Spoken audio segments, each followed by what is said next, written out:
জাগো তুমি জাগো,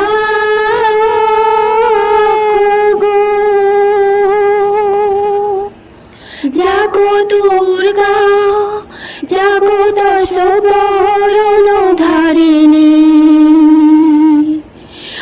অভয়া শক্তি বল প্রদায়িনী, তুমি জাগো জাগো তুমি জাগো।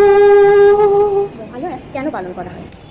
মহালয়া হলো দেবীপক্ষের সূচনা দিবস, যেদিন মা দুর্গার মর্তে আগমনের আহ্বান জানানো হয়। বিশ্বাস করা হয় এই দিনে দেবী কৈলাস থেকে পৃথিবীর পথে রওনা দেন অসুর বধ ও ধর্ম প্রতিষ্ঠার জন্য। মহালয়া শুভ শক্তির জাগরণ ও অশুভ শক্তির বিনাশের বার্তা বহন করে। এই দিন থেকেই দুর্গাপূজার আগমনের শুরু হয়।